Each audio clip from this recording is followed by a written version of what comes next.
किसान ने इस बात को सुनी और सुन करके अपने दिल में उतार लिया और फिर तो वो घर चला गया। बाद में पत्नी आई, भगवान ने चढ़ा दिया। हाँ भगवान को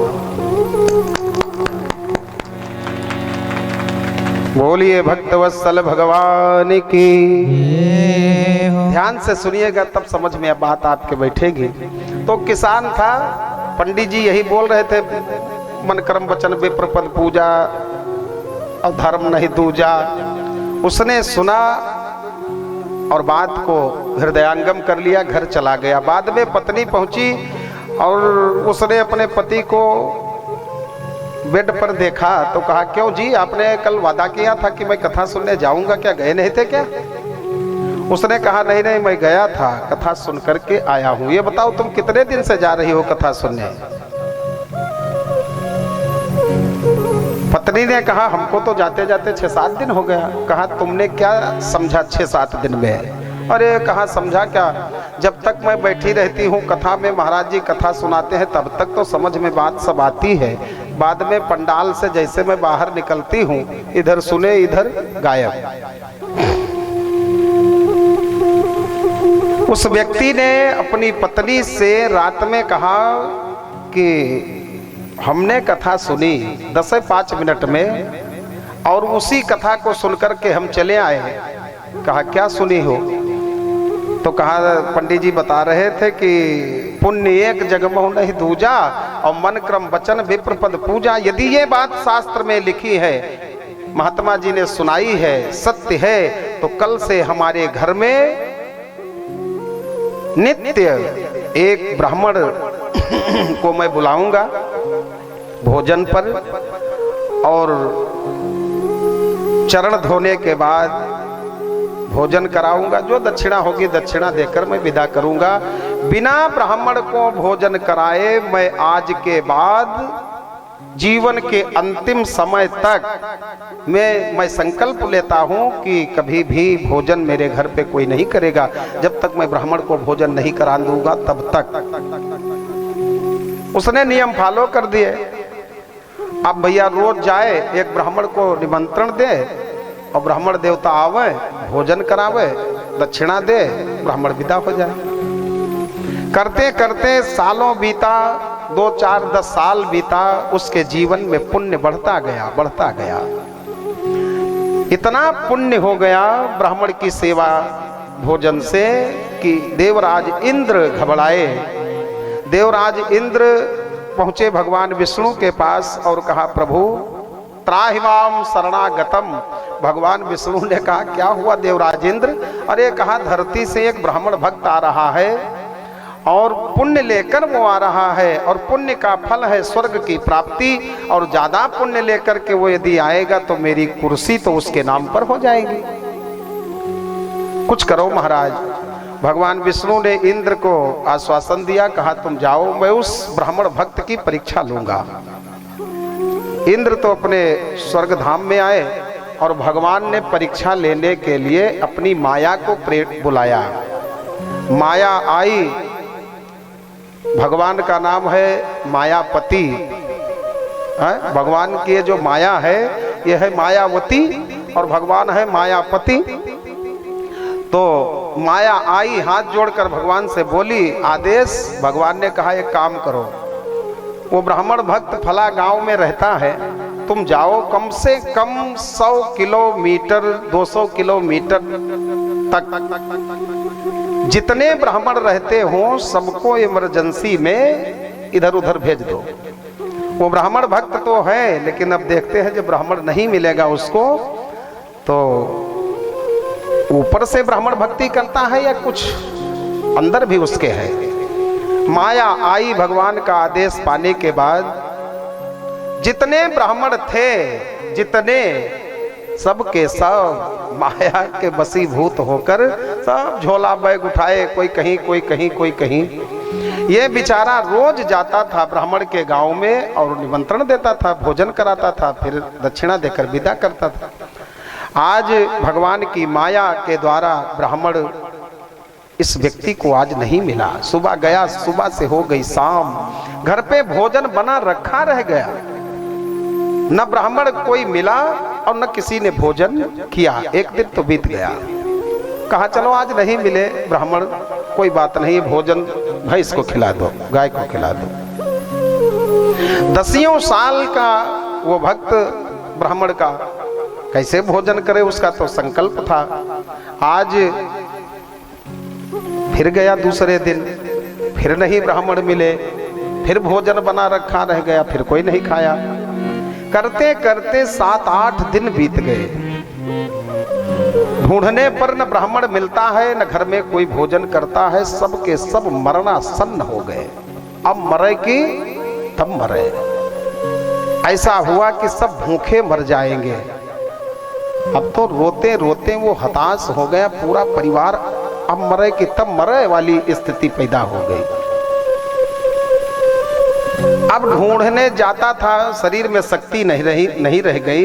कहा अब क्या जाना, जब कोई मिलता ही नहीं है ब्राह्मण, लगता है संकल्प टूटेगा, लेकिन प्राण जा ही पर वचन न जाई। भले ही हम लोगों के परिवार वालों के प्राण निकल जाए, लेकिन संकल्प नहीं तोड़ सकता हूं। आज भगवान ने देखा कि ये परिवार, ये ब्राह्मण भक्त यदि मर ही गया तो फिर हमारा नाम बदनाम हो जाएगा।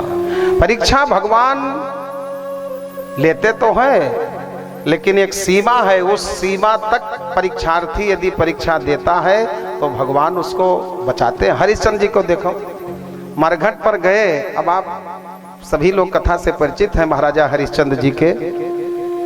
अंत में भगवान प्रकट हुए कि नहीं प्रकट हुए?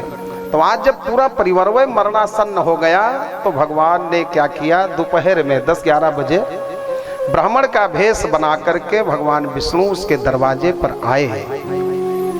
दरवाजा खटखटाया, यही पूस माघ का महीना था, बड़ी चिल्ली ठंडी। आज दरवाजा खटखटाया, जैसे तैसे वो निकल कर बाहर आया, गेट खोला, अरे देखा सामने पंडित जी खड़े हैं। अब भगवान विष्णु का स्वरूप ब्राह्मण बने खड़े हैं। ये ब्राह्मण भक्त था ऑलरेडी पहले से, साष्टांग चरणों में गिर गया, प्रणाम किया, फिर लेकर के आया। अब उसको ये नहीं पता था कि भगवान विष्णु हैं, वो तो ब्राह्मण भक्त था, ब्राह्मण के रूप में भगवान थे। आज अंदर ले गया। अब आप समझिए, जो व्यक्ति मरने के कगार पर पहुंच गया हो, अब उसके घर में उसके जितने भी लोग थे सब खुशी से भर गए। भोजन बना, ब्राह्मण देवता को भोजन कराया, पूरे परिवार वाले भोजन किए, सब जैसे थे वैसे हो गए। इसके बाद भगवान जाने लगे।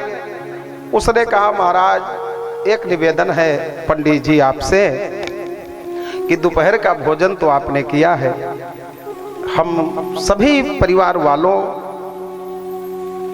का जान आपने बचाया, निवेदन है कि शाम का भोजन और आप कर ले, फिर कल चले जाना। उसने इतना प्रेम दिखाया भगवान के सामने, क्योंकि अंदर से उसको नहीं पता है कि ये विष्णु भगवान है, क्या पता। तो ऐसा प्रेम दिखाया कि भगवान रुक गए। प्रबल प्रेम के पाले पड़कर प्रभु को नियम बदलते देखा, अपना मान टले टल जाए पर भक्त का मान न टलते देखा। राम ही केवल प्रेम प्यारा। प्यारे बंधुओं, आज भगवान प्रेम के वशीभूत होकर उसकी वाणी प्रेम की सुनकर के जाने का जो प्लान था वो पोस्टपोन कर दिया, नहीं गए, रुक गए। संध्या कालीन में रात्रि में भोजन हुआ, फिर चरण सेवा करके भगवान को बढ़िया रजाई गद्दा देकर के विदा कर दिया, लिटा दिया। जब भगवान ऑन बेड हो गए, पूरा परिवार भोजन कर लिया, तब रात्रि में वही 11-12 बजे एक पथरा और एक गणासा लेकर के पहुंचा। भगवान जहां पर सोए थे जिस कमरे में, उसी कमरे में एक गणासा और एक पत्थर लेकर गया। उसी पत्थर पर गणासा में सान लगा हुए। वो सान लगाते नहीं। भगवान की निद्रा खुल गई। भगवान ने कहा भैया ये क्या कर रहे हो रात्रि में? अरे कहा महाराज हम किसान आदमी बहुत व्यस्त रहते हैं, वही थोड़ा गणासा पर सान चढ़ा रहे हैं, वो जरूरी है, ठंडी भी है बाहर, इसीलिए कमरे में चले आए। अब आप कल्पना करो, आप कहीं जाओ नए जगह पर, आपको सारी सुविधा मिले, बेड मिले, रजाई मिले, स्पंजदार गद्दा मिले, और इसके बाद 56 व्यंजन मिले, सेवा मिले, चरण सेवा हो। इसके बाद जिसने सेवा की है वही व्यक्ति आपके बेड के किनारे आकर बैठे और गड़ासा पर सान चढ़ावे, नींद परी? आप 1 मिनट उसके बगल में खड़े हो जाओ भगवान के, उससे कहते हैं भैया ये क्या कर रहे हो? अरे महाराज किसान है, आप लेटो, आपसे क्या लेना देना। अब तो उठकर बैठ गए। भगवान कहा या तो तुम यहाँ से चले जाओ बाहर, गणासा में सान लगाना है, बाहर जाओ, हमको सोने दो, और नहीं तो बताओ कि क्यों लगा रहे हो बैठे हमारे कमरे में। बहुत तरीके से जब भगवान ने पूछा तो उसने कहा प्रभु क्षमा करिएगा, गणासा में सान हम लगा रहे हैं महाराज, अभी आपके पैर को हम काटेंगे आपके पैर को हम काटेंगे, और गणासा है गोठिल, इसीलिए सान लगा रहे महाराज, काटेंगे तो दर्द ना हो, एक गणासा मारी खट्ट से पैर कट जाए, दोनों पैर आपका काटना है मुझे। अब तो भगवान हिल गए, बोले भैया 2 रोटी दोपहर में खिलाया, 2 शाम को, इसका ये अंजाम हमें दोगे? पैर काट लोगे? कहा प्रभु पैर काटेंगे, इसके बाद डॉक्टर को बुलाएंगे, प्लास्टर कराएंगे, सब कुछ दवा पानी कराएंगे महाराज, मजबूरी है हमारा, वो हमारी मजबूरी को आप समझिए। कहा क्या मजबूरी है? कहा अब ब्राह्मण को ढूंढने वाला झंझट जो है वो मैं खत्म कर दूंगा आपके पैर को काटूंगा, और वो चेयर होती रहे, कुर्सी विकलांग वाली, वो कुर्सी भी मंगाऊंगा, उसी पर आपको बैठा करके यहाँ वहाँ सेवा करूंगा, ब्राह्मण को ढूंढने वाला झंझट खत्म करूंगा महाराज। भगवान ने उसके प्रेम को देखा, कहा इसके अंदर ब्राह्मण भक्ति कूट कूट करके भर गई है, अब तो ये मानेगा नहीं। भगवान ने अपने रूप का दर्शन दिया, विष्णु रूप में भगवान प्रकट हो गए उसके प्रेम को देख करके, और कहा भैया तुम मन से, वचन से, कर्म से ब्राह्मण की भक्ति करते आए हो, तुम्हारे अंदर जो भाव है उस भाव को देख करके मैं तुम्हारे सामने प्रकट हुआ। ये ब्राह्मण की भक्ति जो तुमने की है, इसी का प्रभाव है कि आपको मेरा दर्शन मिला। अब तुम इस धरती पर रहोगे तब तक खुशी से रहोगे, और मरने के बाद तुम नहीं, तुम्हारा पूरा परिवार मेरे धाम को आएगा। बोलिए भक्तवत्सल भगवान की। आप कल्पना करिए, भगवान को इस संसार में ब्राह्मण बहुत प्यारा है, लेकिन हम ब्राह्मण की बात करते हैं, बाभन की बात नहीं। ब्राह्मण और बाभन में अंतर है।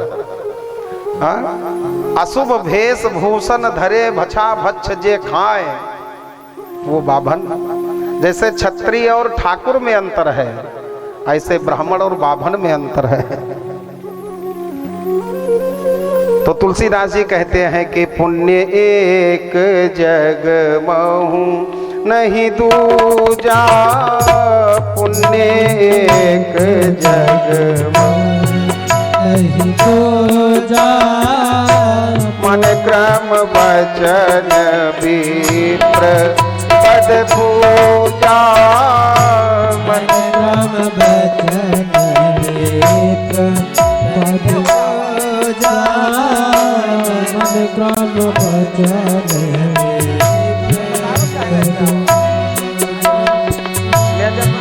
सिया राम जय सिया राम जय सिया राम जय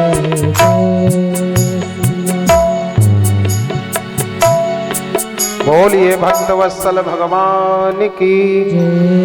हमारे आपके बीच में बड़े ही सम्मानित उदयवीर सिंह जी और प्रधान जी का आगमन हुआ है। आने के लिए देखिए जो परम सम्मानीय सर्वश्री उदयवीर सिंह जी जिस तरह से भगवान राम ने पूरी बानरी सेना को साथ में लिया, छोटे बड़े बानर सब इकट्ठा हुए। कितने बंदर? पदुम 18 जूथप बंदर, असमय सुना श्रवण 10 कंधर। भगवान राम ने समस्त बानरी सेना को संग में लेकर के सागर पर पुल का जब निर्माण किया तो छोटे बड़े बंदर जो थे, जो जितना बड़ा था वो उतना बड़ा पत्थर लाया, जो मांझिल था वो छोटा लाया, वैसा लाया, जो छोटा था वो और छोटा लाया।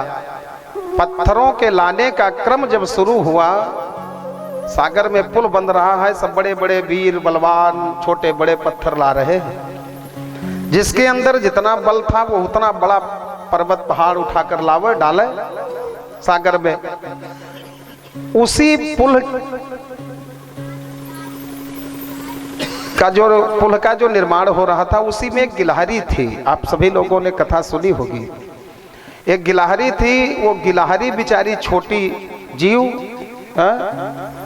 उसने क्या किया, भगवान के पुल में अपना सहयोग क्या दिया। वो गिलहरी जो थी पहले जाए सागर में स्नान करे, नहाए, शरीर को भिगोवे, फिर बालू में लोटे और फिर ला करके सागर में जो पुल बन रहा था उसी पर हिला दे बालू, शरीर को हिलावे, बालू गिर जाए, फिर जाए उसी में पानी डूबे, फिर बालू और फिर हिलावे। भगवान राम ने गिलहरी के इस मेहनत परिश्रम को देखा तो बगल में भगवान गए, गिलहरी से कहा, अरे गिलहरी बहन जी, तुम इस विशाल सागर में जो ये पुल बन रहा है, तुम इस पुल में ये क्या कर रही हो? गिलहरी आंखों में आंसू भर करके भगवान से बोली, प्रभु आपके इस पुल में मैं अपनी ओर से परिश्रम करके वही बालू ला करके डाल रही हूं। भगवान ने कहा, बालू ला करके डाल रही हो तो पुल में तुम्हारा ये बालू वाला सहयोग क्या काम करेगा? अरे जहां वो बड़े बड़े पत्थर पड़ रहे हैं वो भी नीचे कोई डूब जा रहा है जिसमें राम नाम नहीं लिख पाए लोग, जो राम नाम लिख गया वो तो तर गया। लेकिन तुम बताओ, तुम्हारे इस बालू डालने से पुल में क्या सहयोग होगा? वो गिलहरी आंखों में आंसू भर करके भगवान से बोली, प्रभु मैं जितनी छोटी हूं, हमारे अंदर इतना हिम्मत तो है नहीं कि हम पर्वत पहाड़ लावे, बालू ला सकती हूं। भगवान ने कहा, इस बालू से इस पुल में क्या सहयोग मिलेगा? वो गिलहरी कहती है, पत्थर में कहीं कहीं नुकीले पत्थर होते हैं, बालू पड़ जाएगा तो थोड़ा सिट्ट बंध जाएगा, जहां तक मुझसे बन पड़ेगा उन नुकीले पत्थरों को मैं ढकूंगी बालू के रेत से। और आप प्रभु जब इस पुल पर चलेंगे तो आपके कोमल चरण हैं, उन कोमल चरण में नुकीले पत्थर न गड़ जाए, इसलिए मैं परिश्रम कर रही हूँ। भगवान के आंखों में आंसू आ गया उस गिलहरी के परिश्रम को देख करके, और भगवान ने अपना हाथ उस गिलहरी के शरीर पर लगाया और आप देखते हैं गिलहरी को, वो 3 अंगुली भगवान ने ऐसे खींच दिया शरीर पर। आज भी वो गिलहरी भगवान के कृपा पात्र है। कहने का भाव, ये कथा क्या है? एक पुल है, भगवान की कथा है, और हम भी भगवान के हैं, धर्म भी भगवान का स्वरूप है। शास्त्रों में लिखा है, रामो ही विग्रहवान धर्मः, भगवान राम स्वयं धर्मावतार है। तो ये धर्म का कार्य जो है वो पुल बनाने जैसा है। तो जो जितना बड़ा है वो उतना अपना सहयोग करे, और जो गिलहरिक जैसा है, जिसके पास कुछ नहीं है, 1 पैसा है, वो 1 पैसा भी यहाँ आपका यदि लग गया तो आपका भी सहयोग इस राम रूपी कथा रूपी पुल में आपका सहयोग बनेगा और भगवान की कृपा जरूर आपको मिलेगी और भगवान कृपा कर देंगे यदि, तो आपका जीवन धन्य हो जाएगा। लिखा है शास्त्रों में कि धनानि भूमो, एक एक शब्द को जरा सुनिएगा। आपने जितना जीवन में धन कमाया है, मरने के बाद वो सारा धन यहीं रह जाएगा। धनानि भूमो पशवश्च गोष्ठे, जितने पशु हैं वो सब मरने के बाद यहीं बंधे रह जाएंगे खूंटा पर। धनानि भूमो पशवश्च गोष्ठे नारी गृहे द्वार, नारी घर के द्वार तक ही आपका साथ देगी। और ये जितने भी मित्र हमारे हैं बने, ये मित्र लिखा है कि सखा श्मशाने, सखा शमशान तक जाएंगे। और कहा कि मरने के बाद ये शरीर जिसको खूब हमने पाला है, खूब लाइफ बॉय लगाया है, खूब शेविंग किया है, खूब क्रीम पाउडर लगाए हैं शरीर पर, तो शरीर कहाँ तक साथ देगा? बोले देहस चितायाम, ये शरीर चिता पर जाकर समाप्त हो जाएगी। कहा फिर इसके बाद जीवात्मा के साथ कौन जाएगा? तब लिखा है शास्त्रों में कि धर्मो ही गो गच्छति जीव लोका, धर्म ही जीव के साथ आगे जाएगा और वही धर्म भगवान का स्वरूप है। राम जी ही धर्मो, रामो ही विग्रहवान धर्मा, राम जी धर्मावतार है, धर्म ही अंत में साथ जाने वाला है। तो ये धार्मिक कार्य जो हो रहा है इसमें आप सहयोग देंगे भरपूर, जैसी जिसकी औकात है, जैसे भगवान ने आपको दिया है उसी हिसाब से आप सहयोग इस कथा में करें। तो ये कथा संपन्नता की ओर बढ़ते हुए बढ़िया विराम तक पहुंच जाए, यही आप लोगों से निवेदन है। बोलिए भक्त वत्सल भगवान की जय हो। कथा का आज 9वां दिवस है, लेकिन अब कल कथा नहीं हो पाई।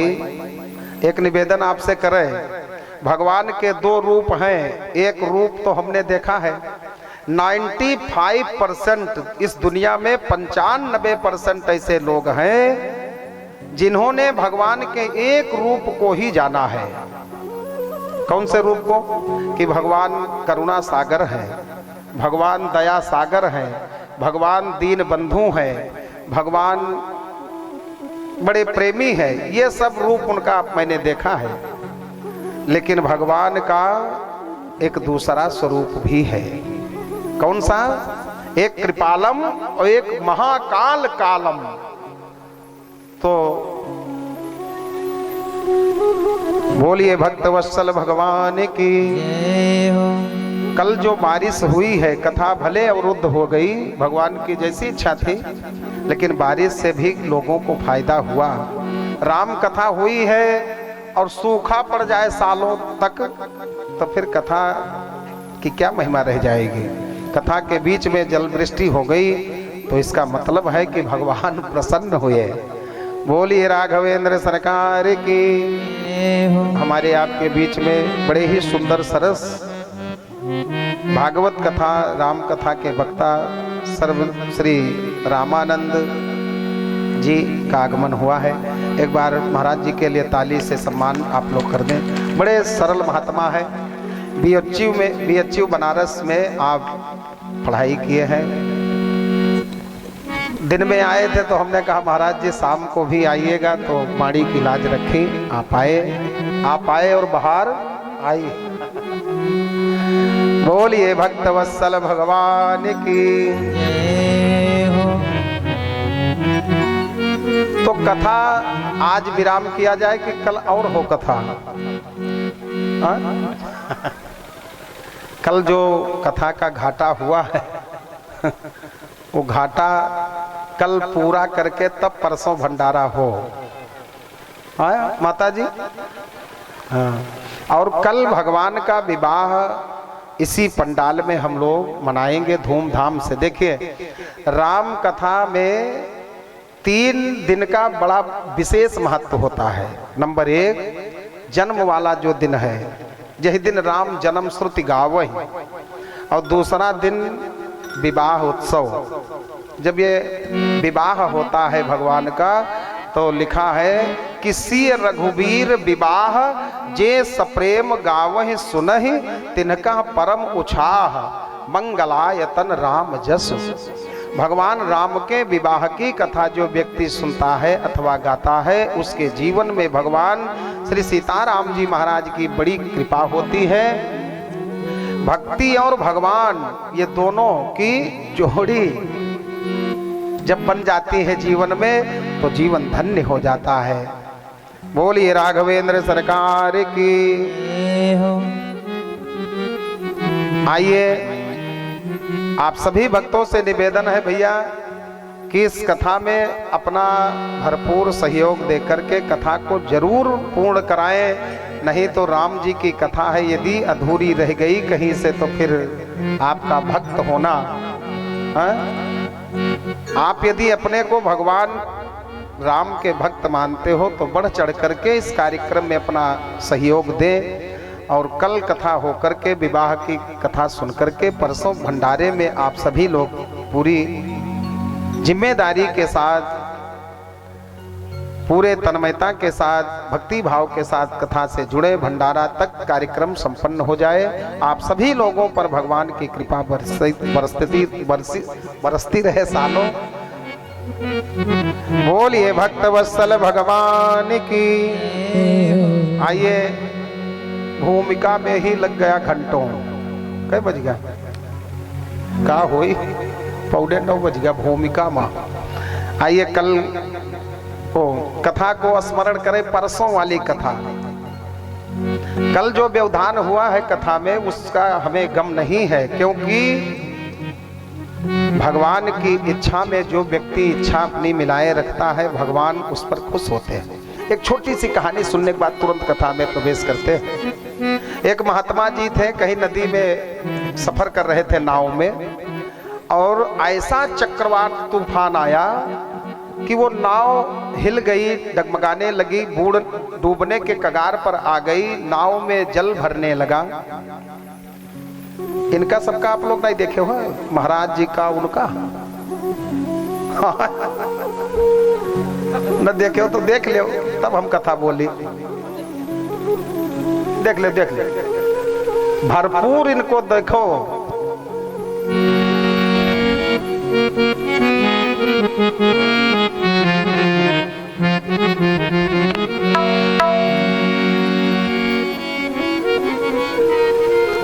बोलिए राघवेंद्र सरकार की। एक महात्मा जी किसी नाव में सफर कर रहे थे, चक्रवात तूफान आ गया, नाव में पानी भरने लगा।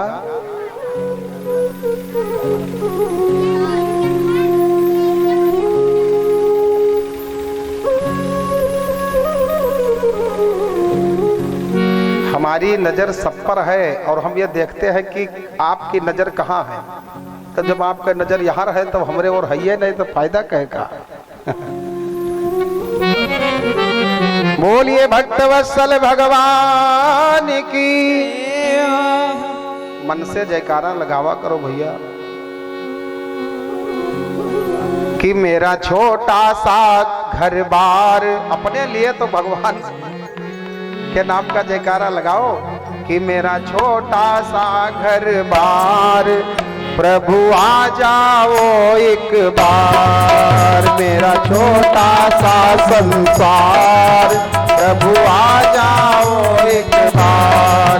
प्रभु आ जाओ, प्रभु आ जाओ, हरि आ जाओ, हरि आ जाओ, हरि आ जाओ, हरि आ जाओ, हरि आ जाओ, हरि आ जाओ। मेरा छोटा सा संसार, प्रभु आ जाओ एक बार। मेरा छोटा सा संसार, प्रभु आ जाओ एक बार। प्रभु आ जाओ एक बार। एक बार आप लोग अपने लिए ताली बजाए के तब आगे बढ़ो। अपने लिए तो जोर से बजाओ।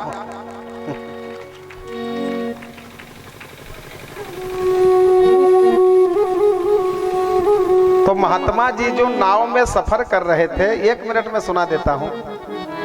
नाव में पानी भरने लगा, महात्मा जी उसमें सफर कर रहे थे, लिए थे कमंडल, नदी से पानी भर भर के नाव में डालने लगे।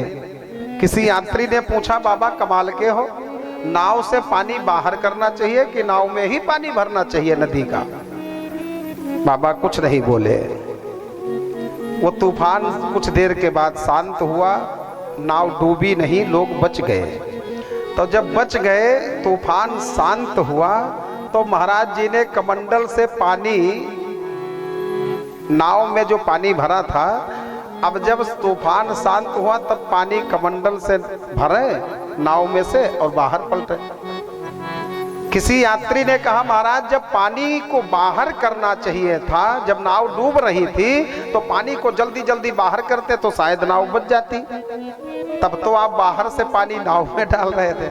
अब जब चक्रवात तूफान शांत हो गया तब आप नाव से पानी बाहर कर रहे हो। इसका मतलब नहीं समझ पाए हम। महात्मा जी बड़े प्रसन्न मुद्रा में जवाब दिए, प्रसन्न मन से कहा, भैया जब चक्रवात तूफान आया था तो मैंने सोचा कि भगवान की इच्छा है कि ये नाव मैं डुबा दूं, तो भगवान की इच्छा में ही मैंने अपनी इच्छा को मिला दिया कि भगवान आपकी इच्छा है कि नाव डूब जाए तो ले जल्दी डूबे, जल्दी डूबे। और बाद में आपकी इच्छा हुई नहीं, डुबाना नहीं है, बचाना है, आपने बचा दिया, तो बचाने में भी मेरा कुछ हेल्प हो जाए, इसलिए इधर से उधर कर रहा हूं। जो व्यक्ति भगवान की इच्छा में अपनी इच्छा मिला करके रखता है, भगवान हमेशा उसके साथ खड़े रहते हैं। बोलिए भक्तवत्सल भगवान की।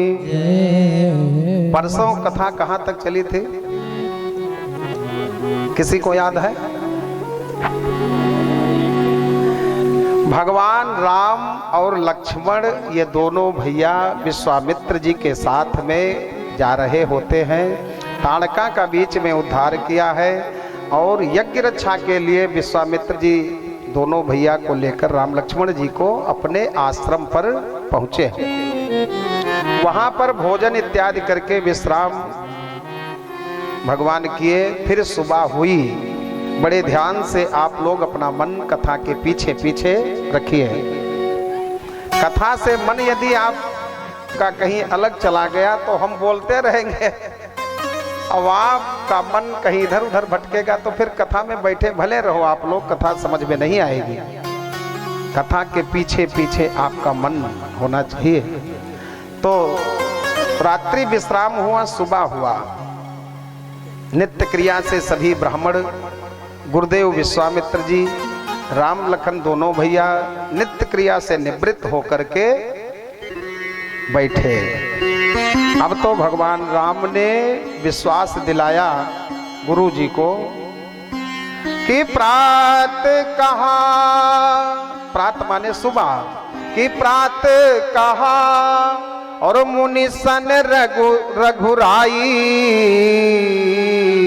निर्भय यज्ञ करहु तुम जाई, निर्भय यज्ञ करहु तुम जाई।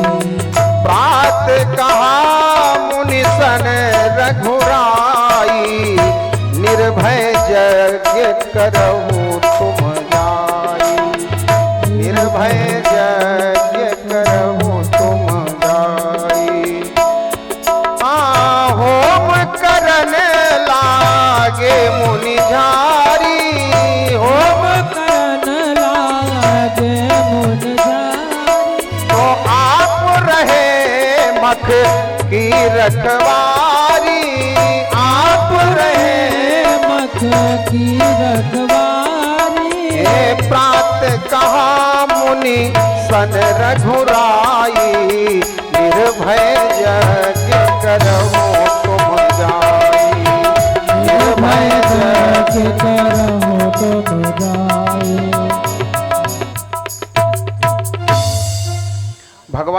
राम ने महात्माओं को, गुरुदेव को आश्वासन दिलाया, विश्वास दिलाया कि गुरु जी अब आप लोग यज्ञ प्रारंभ करो, हम दोनों भाई यज्ञ की रक्षा करेंगे। एक तो यज्ञ का मतलब क्या होता है?